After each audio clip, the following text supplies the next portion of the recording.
maybe we're not doing our job as Christians, maybe not seeking who we need to seek. When Satan, now, honey, I love you, but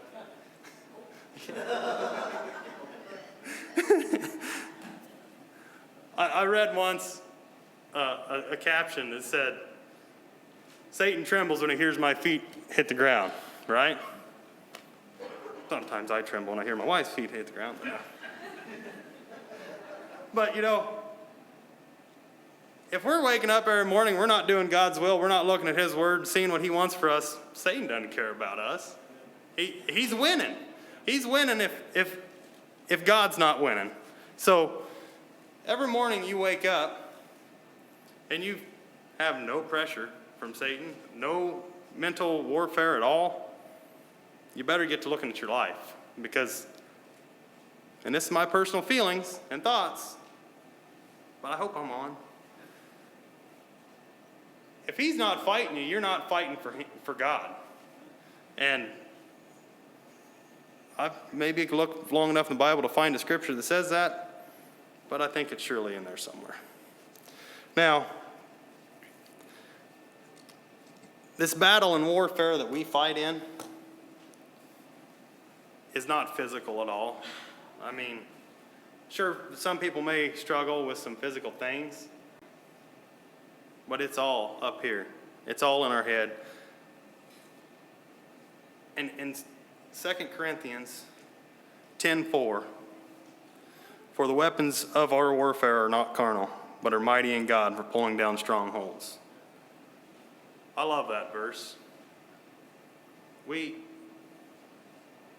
Any hold that Satan has on us cannot prevail. A foothold in climbing is somewhere you can get your toe in and hold. Now, when I think of stronghold, foothold, if Satan's got a hold of your foot and not letting go, you can't really go up. If you stick your foot in a foothold on a cliff, that's for climbing, you can't go up if your foot is stuck in that foothold. Now, if Satan has a stronghold on you, can you go up? Can you move forward? Can you do God's work? No. So, we have these weapons that come in the name of the Lord to win all our battles that we ever will enter into. And we're going to have battles. We're going to have spiritual battles, mental battles. We can't expect, as we look at our nation today and the way it is, and I'm not political, so I ain't going political, but every day it's a battle for our kids to go to school. If I had my way about it, they may not go to school. But hey, you're not quitting work.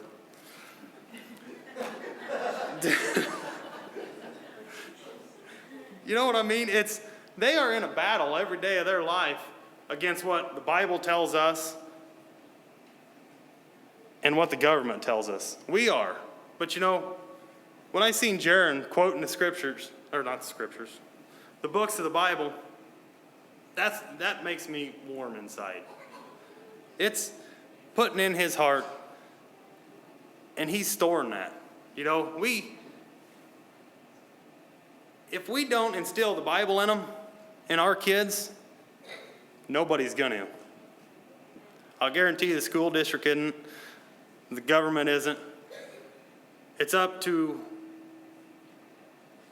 the church, the parents. Some parents aren't going to do it to their children. Vacation Bible School, I love it. Because you'll have kids that their parents may never come to church, but they'll bring their kids to Vacation Bible School, and that's what they're learning. They are putting this in their heart.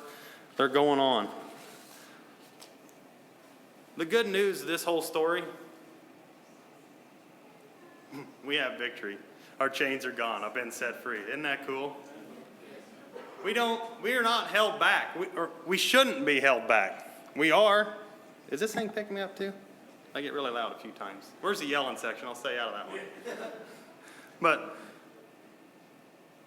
we cannot be held down. Not at all. God will prevail. Just like God brought David in front of Goliath, and Goliath fell that day. You know, I love the story of David and Goliath, but I also love the story of David and Saul. With the pride, Saul's downfall was pride. That's why he fell. He didn't like to see what David did. That's a side note. We're not going there. So, my sermon title was, Do We Fight Fair? What do you think? Do we fight fair?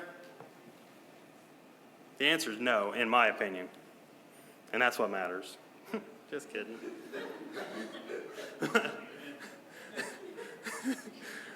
When we read this, do we fight fair?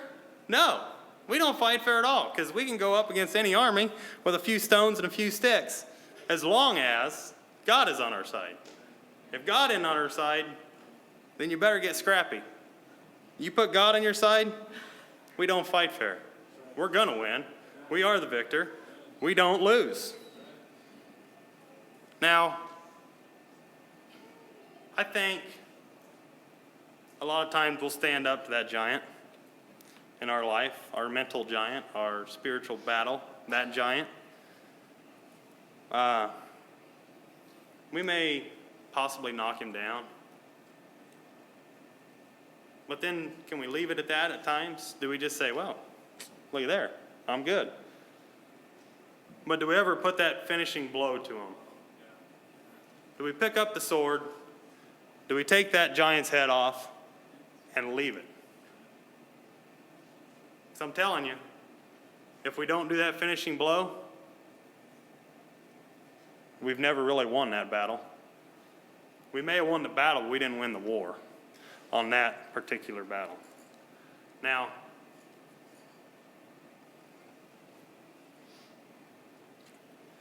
my wife's going to close us in a song today. And I want you to think about a few questions here. You know, we may bring things to the altar. I love altars. I don't know. Maybe not everybody does, but I love altars. Why is that? That's a sign of sacrifice. Jesus came, he sacrificed. This is a personal sacrifice. I'm going to try and quote scripture, so bear with me. I'm probably not going to get it. Romans 12:1, maybe. I'll look it up.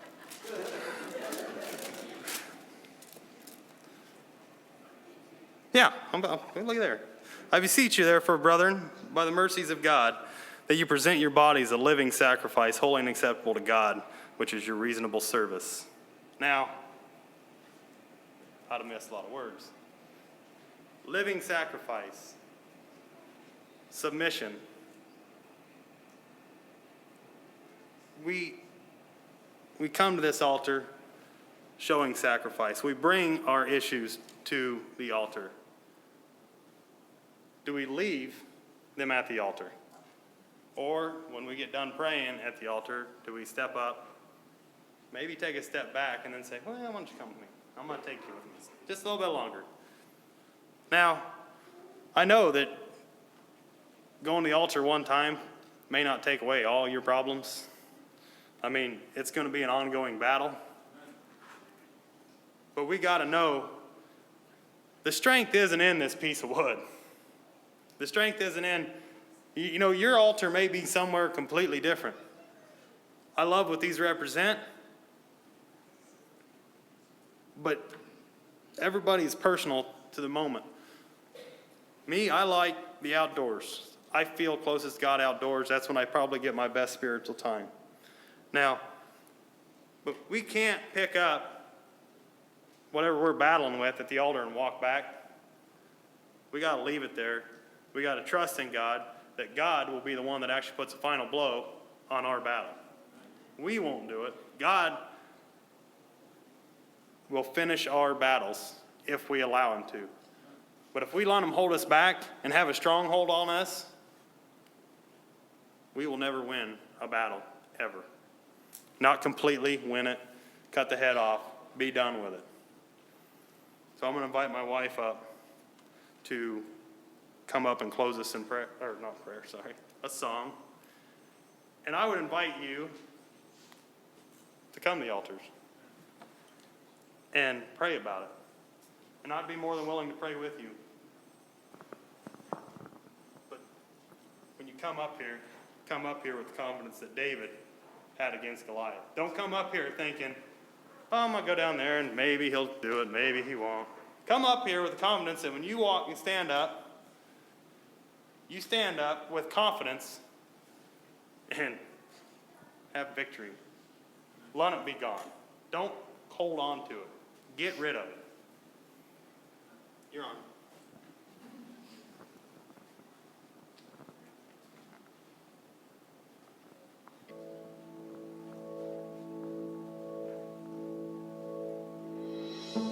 Letting go of every single dream, I lay each one down at your feet. Every moment of my wandering never changes what you see. I've tried to win this war, I confess. My hands are weary, I need your rest. Mighty warrior, king of the fight. No matter what I face, you're by my side. When you don't move the mountains, I'm needing you to move. When you don't part the waters, I wish I could walk through. When you don't give the answers, when I cry out to you, I will trust, I will trust, I will trust in you.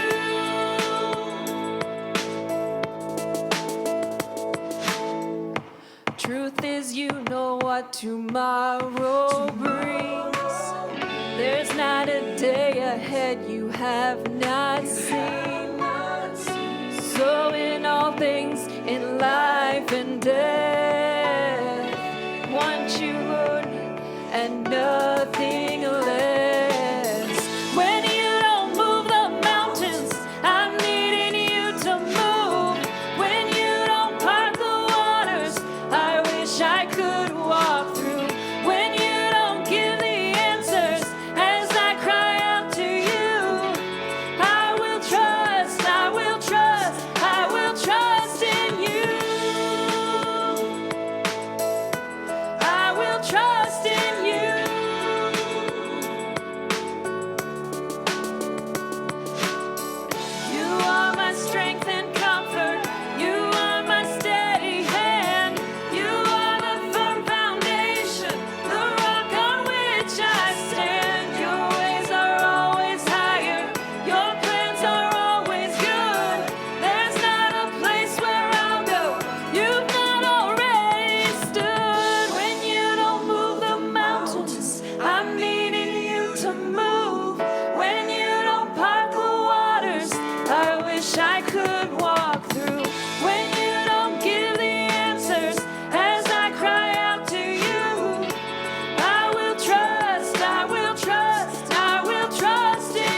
strongholds for